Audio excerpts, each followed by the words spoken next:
Well, hello everybody, this is Snoo. I just got done doing a 1,000 maps farming project in 3.24's Necropolis League, and this is the final formal conclusion video for that giant project. It's not the first time I've done this sort of thing, but it is the first time I've done it on such a meta core overhaul of the endgame farming game, shall we put it. We have a brand new Scarab rework. We have a brand new tier of maps that were popular to farm. We have a new Keystone back to basics. We had Volatile Barrels that were rolled on the map. So much new stuff jam-packed into this farm. I figured it would be a cool idea to go ahead and do a long-form project like this, and I'm going to be giving you all the juicy details. As you can see, there's a spreadsheet here on Excel, and it is linked in the description below. It's going to be a very data-driven video, just the way some of you guys like it, I hope. And I feel like I'm presenting a nice, concise form of some of the most relevant data here. We're going to be looking at Divination card expected drops. That's going to be kind of the primary focus of this farm. But if you want to know exactly what this farm was, you can check another link down there. It'll have a link to the Atlas. There will be a few links to different things. My build, the build that I used. The maps were not super easy, but in a way they were easier than usual because, well, the whole back to basics barrel and go kind of farm is in some ways difficult, in some ways easy. It was quite easy to just blast through a flow state of 1,000 maps. I was surprised. It only took me 6 hours per 100 map set, so this was all done in 60 hours of playtime, approximately. And yeah, let's get to the details now, shall we? I'm going to start by presenting a screenshot of the final overlay. That was after 1,000 full maps, and you can see I tracked some of the biggest items that were going to drop. I was not just tracking Divination cards, by the way. I was tracking some currencies and Scarabs. Of course, I cared a little bit about Scarabs, particularly the Curation Scarab that dropped. And you can see that I dropped a lot of the Nimbus card, Apothecary, the Unrequited Loves. Did not stack up with the Completion Scarab. And the Fiend card, I didn't talk about that much, but I guess I probably got a little lucky there. 52 Curation Scarabs, 11 Valdos boxes, surprisingly rare drops there. 19 Sacred Orbs, to remind you guys from last league. Most of the community agrees that somewhere around 20 Sacred Orbs equals a mirror, and somewhere around 3 or 4 locks equals a mirror.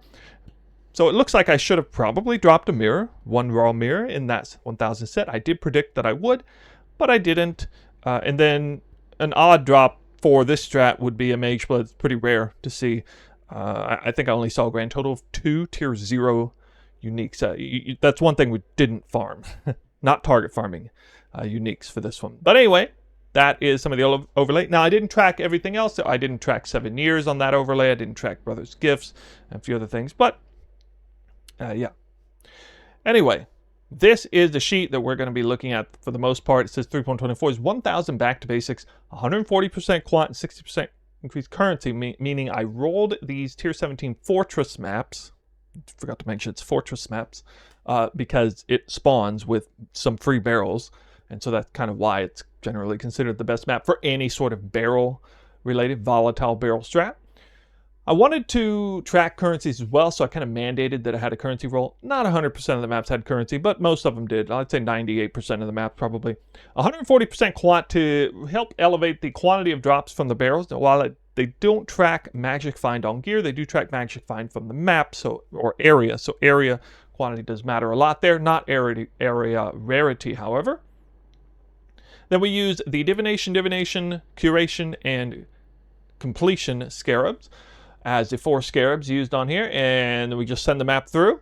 And I used Breach All Flames on some of the better than average Lantern mods like Pack-Wide Quant or Possessed and Touched Rares, that sort of thing.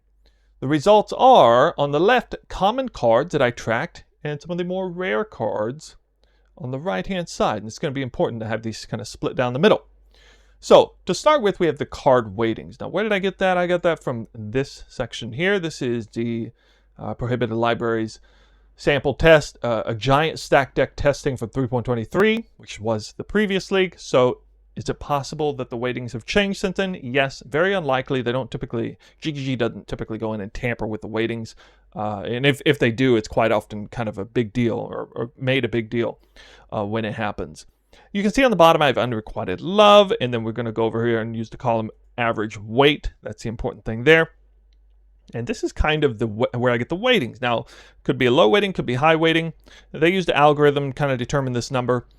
But for the sake of this test, the starting point is presuming that the average weighting is probably correct. We can see unrequited is weighted 4. We can see, the doctor cards there, which I'm not tracking. Fier of unknown origin, which is the Nimbus card, 14. The apothecary down here is weighted 10. And if you go on up further, you'll see some of the other cards, and you can see the weightings are here. So unrequited love, apothecary, Fier of unknown origin, brother's gift, weighted 41. 7 years bad luck, weighted 71. And then Mad King, Fortunate, Hoarder, and Wrath are also cards that I tracked, which have much, much, much higher weightings. No surprise there. We have total weighting here, which will be an important number moving on down when we check some of the formulas down below. So I tracked these 100 maps at a time, and I recorded the drop. These drops right here, there's nothing projected about this. These are actual drops with the way I have my loot filter set up. Now, it's very important that I explain how I have my loot filter set up. For the Wrath and Hoarder cards, I was not picking up singles. I was only picking up completion stacks. So it's a stack of 8 Wrath or a stack of 12 Hoarders. For the Fortunate, Mad King, and all the rest for that matter, I did go ahead and pick up the singles as well as the full stacks. And more on that in just a second here. But as you can see, the numbers do come out pretty close to where you would think they would based on the card weightings, especially, when we go down here to the single drop count where we begin to estimate things. But anyway, total number of card drops here, total number of card drops here. And so that's all there and done. And again, these are actual numbers of drops. Now down here, all of this stuff is sort of estimated based on weighting stuff. This is the new and important information right here. So single drop count, how did I factor this in? Well, for the Wrath card, since I'm not picking up singles, I'm only picking up a full stack. Every time I drop 5 cards, I'm only picking up 8 because I'm not picking up any singles. So to figure out the estimated drops of Wrath card for singles, it's pretty simple. Take 5 divided by 8 times this number here, the total number of Wrath cards they dropped. And this gives me a much more accurate representation of how many individual Wrath cards should have dropped on that. And this is a pretty damn good number here because that's a huge sample size. That's going to be pretty solid data right there, even with an estimation. Same thing with the Hoarder, except it's 5 divided by 12 because the stack size goes all the way up to 12. And you'll see that the Hoarder and Wrath cards come out almost perfectly in alignment with the card weighting. So that's good news there. We have single card drops of the Fortunate included with the stacks, which means I need to take it divided by the stack size plus an additional 4. So that's going to be 5 divided by 16. So that's how many individual cards would have dropped without the Divination of Completion Scarab. Put me somewhere around this number. And this one came out a little bit high, which is just to suggest that either the weighting is a little bit off or I got unusually lucky with a lot of cards. But anyway, just a hair off. It's still within margin of error, I suppose. And then the Mad King, similar story here. Is a stack size of 7, so 7 plus 4, so it's 5 divided by 11, and divided by, or times this number here, the total gets us this right here. Okay, and then we have the total number of individual cards down this list. And again, I mentioned before that this number here was pretty important. Well, we have the weightings coefficient, which I'm going to use this as the individual card drop estimations, and then use the coefficient to figure out how many of the rare cards they should have dropped, because we can't depend on this data here from the rare cards. It's just not enough sample size. I would have to do hundreds of thousands of maps to get an accurate depiction of how many of the super rare cards. And that's why, we're referencing the stack deck weightings, trying to use that data, cross-referencing here to get a better sense of how many cards would or should be dropping. All right, and so these sort of magic coefficient, weightings coefficients are right here. And you can see they average pretty close. Again, I mentioned that the Fortunate seems a little bit high. You can see these are all pretty well aligned. And so the magic number in total, not just referencing only the Wrath card, but all 4 of these more common card drops, we got a magic number of 4.27.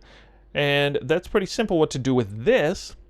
We're going to take this number, 4.27, times the weights of the rare cards to get an estimated individual card drops for each of the rarest cards. And that should be a pretty good way to determine how many of these rare cards should drop. Now, I have the actual numbers here. I dropped, counting completions, I dropped 741 7 years, 185 Brother's Gift, all of which completed, of course, and then 72 Apothecaries, which had a surprisingly high number of completions, and so on and so forth.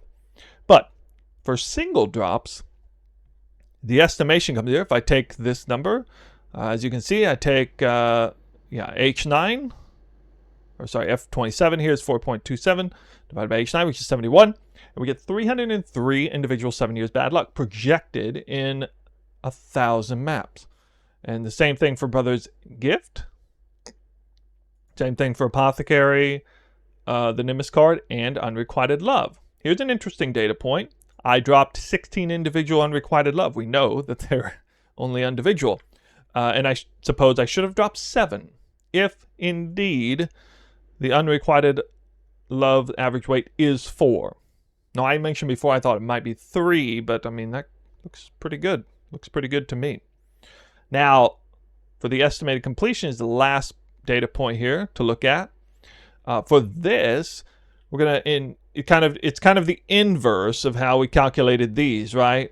So you can see how the formula is set up here. So instead, we need to figure out the stack size plus 4 divided by 5, because that's how many would be given to me when 5 cards drop. I get a full completion and then 4 singles every 5 times the card drops, and that puts the 7 years bad luck at a staggering 1,031. And I did mention before when I started this, I was thinking it was somewhere around 100 7 years bad luck per 100, per 100 maps.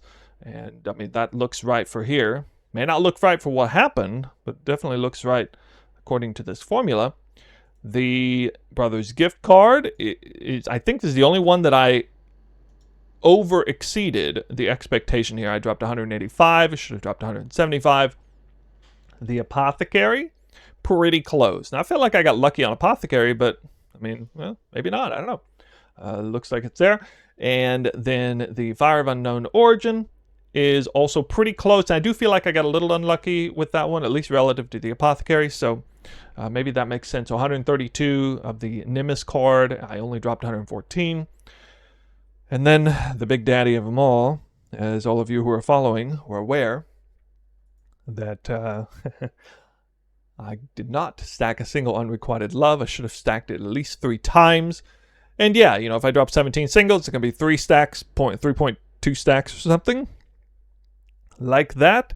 And I should have had 68 Unrequited Loves after 100 maps. Well, I only had 16. So that was over about 3 mirrors worth of value that I was missing.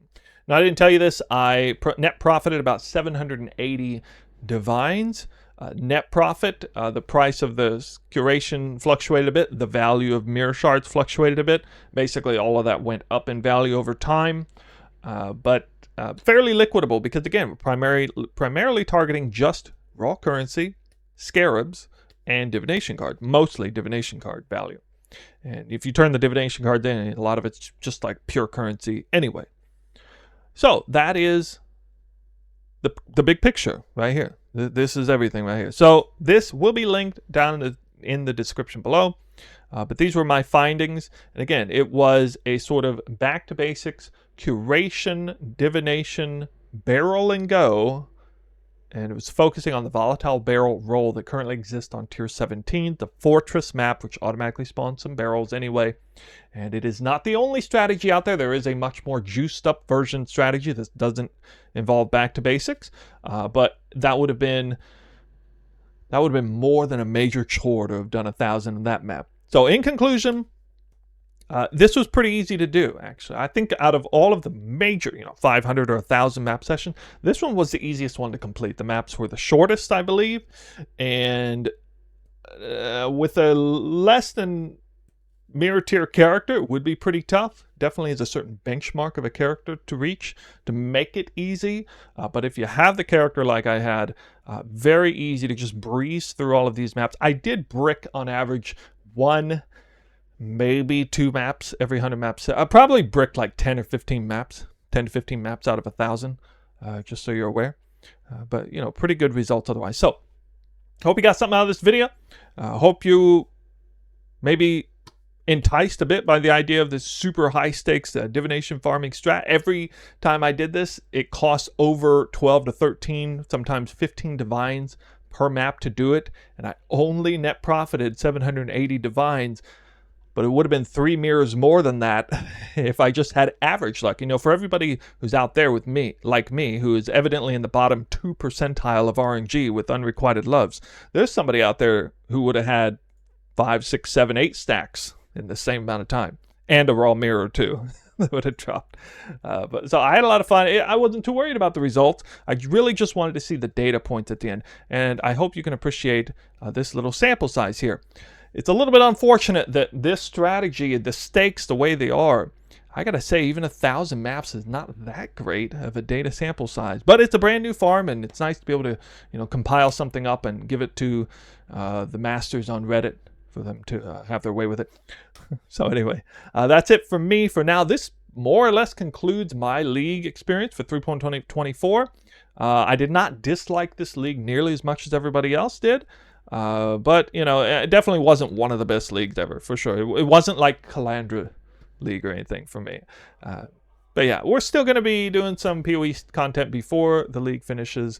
Kind of focusing on 3.25, league start testing, theory crafting, that kind of stuff. I got a few different builds in mind, so stay tuned for some more videos. We also got Last Epoch's new cycle coming up July 9th, I believe, which I will be playing some Last Epoch for a couple weeks prior to the following league. But definitely looking forward to 3.25 when it arrives. Sometime the end of July, I guess. Stay tuned for more videos. Thank you for watching. I'll see you in the next one.